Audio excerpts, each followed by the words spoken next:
ನಮಸ್ಕಾರ ಎಲ್ಲರಿಗೂ, welcome back to my channel. ನಾವು ಯಾವಾಗಲೂ ನಿಂಬೆಹಣ್ಣಿಂದ ಚಿತ್ರಾನ್ನ ಮಾಡ್ತಾ ಇರ್ತೀವಿ. ಇವತ್ತು ಡಿಫ್ರೆಂಟಾಗಿ ಗಜ ನಿಂಬೆಹಣ್ಣಿನ ಚಿತ್ರಾನ್ನ ಮಾಡೋದಕ್ಕೆ ಇಲ್ಲಿ ನಾನು ಸ್ಟವ್ ಹಚ್ಚಿ ಬಾಣಲಿ ಇಟ್ಕೊಂಡಿದ್ದೀನಿ. ಬಾಣಲಿ ಇಟ್ಕೊಂಡು ನಾನು ಇಲ್ಲಿ 1 ಟೇಬಲ್ ಸ್ಪೂನಷ್ಟು ಎಣ್ಣೆ ಹಾಕೋತಾ ಇದ್ದೀನಿ. ಎಣ್ಣೆ ಬಿಸಿ ಆದಮೇಲೆ ಇದಕ್ಕೆ ಸಾಸಿವೆ ಹಾಕೋತಾ ಇದ್ದೀನಿ, 1 ಸ್ಪೂನಷ್ಟು ಸಾಸಿವೆ. ನಾವು ಬೇಕು ಅಂದರೆ ಇದಕ್ಕೆ ಒಂದು ಸ್ವಲ್ಪ ಜೀರಿಗೆ ಹಾಕೋಬೋದು, ಟೇಸ್ಟ್ ತುಂಬ ಚೆನ್ನಾಗಿರುತ್ತೆ. ನಾನು ಇಲ್ಲಿ ಈರುಳ್ಳಿ ಮತ್ತು ಹಸಿಮೆಣಸಿನ್ಕಾಯಿನ ಕಟ್ ಮಾಡಿ ಇಟ್ಕೊಂಡಿದ್ದೀನಿ. ನಾನಿಲ್ಲಿ ದಪ್ಪದ 1 ಈರುಳ್ಳಿ ಕಟ್ ಮಾಡಿ ಇಟ್ಕೊಂಡಿದ್ದೀನಿ ಮತ್ತು ಒಂದು 4 ರಿಂದ 5 ಹಸಿಮೆಣಸಿನ್ಕಾಯಿ. ಖಾರ ಜಾಸ್ತಿ ಇದ್ದರೆ ನೋಡ್ಕೊಂಡು ಕಮ್ಮಿ ಹಾಕ್ಕೋಬೇಕು. ನಾನಿಲ್ಲಿ ಖಾರ ಮೀಡಿಯಮ್ ಆಗಿರೋ ಹಸಿಮೆಣಸಿನ್ಕಾಯಿ ತೊಗೊಂಡಿರೋದ್ರಿಂದ ನಾನಿಲ್ಲಿ 4 ರಿಂದ 5 ಹಸಿಮೆಣಸಿನ್ಕಾಯಿನ ಕಟ್ ಮಾಡಿ ಇಟ್ಕೊಂಡಿದ್ದೀನಿ. ಹಸಿಮೆಣಸಿನ್ಕಾಯಿ ಬೇಡ ಅನ್ನೋರು ನಾವು ಒಣಮೆಣಸಿನ್ಕಾಯಿ ಕೂಡ ಹಾಕ್ಕೋಬೋದು. ಈಗ ಹಸಿ ಕರ್ಬೇವಿನ ಸೊಪ್ಪು ಹಾಕಾದ್ಮೇಲೆ ನಾನಿಲ್ಲಿ 1 ಹಿಡಿಯಷ್ಟು ಕಡಲೆಬೀಜ ಮತ್ತು ಒಂದು ಸ್ವಲ್ಪ ಕಡಲೆಬೇಳೆ ಹಾಕ್ಕೋತಾ ಇದ್ದೀನಿ. ನಾವು ಬೇಕು ಅಂದರೆ ಇದಕ್ಕೆ ಒಂದು ಸ್ವಲ್ಪ ಹೆಸರುಬೇಳೆ ಮತ್ತು ಉದ್ದಿನಬೇಳೆ ಹಾಕ್ಕೊಂಡ್ರು ಸಹ ಚಿತ್ರಾನ್ನ ತುಂಬ ಟೇಸ್ಟಿಯಾಗಿರುತ್ತೆ. ಕಡಲೆಬೀಜ ಮತ್ತು ಕಡಲೆಬೇಳೆನ ನಾವು ಸ್ವಲ್ಪ ಹೊತ್ತು ಆಯಿಲಲ್ಲಿ ಚೆನ್ನಾಗಿ ಕ್ರಿಸ್ಪಿ ಆಗೋವರೆಗೂ ಫ್ರೈ ಮಾಡ್ಕೊಂಡಾದ್ಮೇಲೆ ಇಲ್ಲಿ ನಾನು ಕಟ್ ಮಾಡಿ ಇಟ್ಕೊಂಡಿರೋ ಈರುಳ್ಳಿ ಮತ್ತು ಹಸಿಮೆಣಸಿನ್ಕಾಯಿ ಹಾಕಿ ಚೆನ್ನಾಗಿ ಫ್ರೈ ಮಾಡ್ಕೋಬೇಕು. ಈರುಳ್ಳಿ ಲೈಟ್ ಬ್ರೌನ್ ಕಲರ್ ಆಗಬೇಕು ಮತ್ತು ಹಸಿಮೆಣಸಿನ್ಕಾಯಿ ನಾವು ಫ್ರೈ ಮಾಡ್ಕೊಳ್ಳೋದು ಅದು ವೈಟಕ್ಕೆ ಆದಾಗ ಚೆನ್ನಾಗಿ ಖಾರ ಬಿಡುತ್ತೆ. ಸೊ ಇದಕ್ಕೆ ನಾನೀಗ ರುಚಿಗೆ ತಕ್ಕಷ್ಟು ಉಪ್ಪು ಹಾಕೋತಾ ಇದ್ದೀನಿ.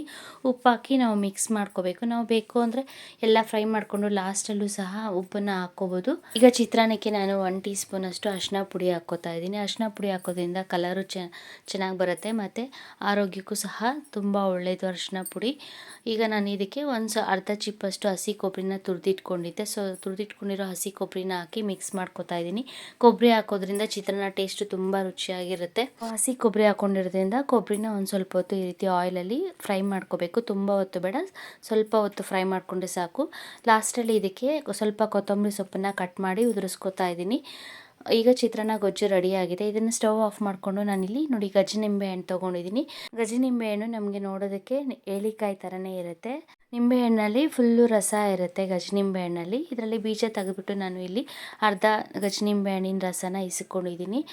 ಫುಲ್ಲು ತುಂಬ ರಸ ಇರೋದ್ರಿಂದ ನಾನು ಅರ್ಧ ತೊಗೊಂಡಿದ್ದೀನಿ. ನೀವು ಬೇಕಾದರೆ ಜಾಸ್ತಿ ಗೊಜ್ಜು ಮಾಡೋದಾದರೆ ಫುಲ್ ನಿಂಬೆಹಣ್ಣನ್ನು ಸಹ ಈ ರೀತಿ ಕಿವುಚಿ ಹಾಕ್ಕೋಬೋದು. ಈಗ ನಿಂಬೆಹಣ್ಣಿನ ರಸನ ಹಾಕ್ಕೊಂಡಿದ್ದಾಗಿದೆ. ನಾನು ಸ್ಟವ್ ಆಫ್ ಮಾಡಿದ್ಮೇಲೆ ನಿಂಬೆಹಣ್ಣು ರಸ ಹಾಕ್ಕೊಂಡಿದ್ದೀನಿ.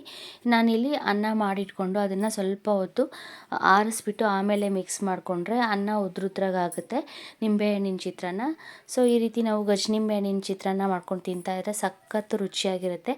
ನಿಂಬೆಹಣ್ಣಿನ ಜ್ಯೂಸ್ಗಿಂತ ಇದು ಗಜ ನಿಂಬೆಹಣ್ಣಿನಿಂದ ಚಿತ್ರಾನ್ನ ಮಾಡ್ಕೊಳೋದ್ರಿಂದ ಅನ್ನ ತುಪ್ಪದ ಥರ ಇರುತ್ತೆ, ಒಂಥರ ಡಿಫ್ರೆಂಟಾಗಿ ಸಖತ್ತಾಗಿರುತ್ತೆ ಟೇಸ್ಟು. ಸೊ ನೀವು ಸಹ ಒಂದ್ಸಲ ಟ್ರೈ ಮಾಡಿ ನೋಡಿ. ಸೊ ನನಗೆ ಕಮೆಂಟ್ ಮಾಡಿ ಹೇಗಿದೆ ಅಂತ ತಿಳಿಸಿ. ಸೊ ನಾನು ಮಾಡೋ ವೀಡಿಯೋಸ್ ನಿಮ್ಗೆ ಇಷ್ಟ ಆದರೆ ಲೈಕ್ ಮಾಡಿ, ಶೇರ್ ಮಾಡಿ ಮತ್ತು ಸಬ್ಸ್ಕ್ರೈಬ್ ಮಾಡಿ. ಹೇಗಿದೆ ಅಂತ ಕಮೆಂಟ್ ಮಾಡಿ ತಿಳಿಸಿ. ಸೊ ಈಗ ನಾನು ಅನ್ನ ಸ್ವಲ್ಪ ತಣ್ಣಗಾದ್ಮೇಲೆ ಚಿತ್ರಾನ್ನ ಗೊಜ್ಜು ಜೊತೆ ಮಿಕ್ಸ್ ಮಾಡ್ಕೋತಾ ಇದ್ದೀನಿ. ನಾವು ಕಡಲೆ ಬೀಜನ ಹುರಿದು ಸೈಡ್ಗೆ ಎತ್ತಿಟ್ಕೊಂಡು ಲಾಸ್ಟಲ್ಲೂ ಸಹ ಈ ರೀತಿ ಮಿಕ್ಸ್ ಮಾಡ್ಕೋಬೋದು. ಚಿತ್ರಾನ್ನಕ್ಕೆ ರುಚಿಯಾದ ಗಜ ನಿಂಬೆ ಹಣ್ಣಿನ ಚಿತ್ರಾನ್ನ ರೆಡಿಯಾಗಿದೆ. Thank you.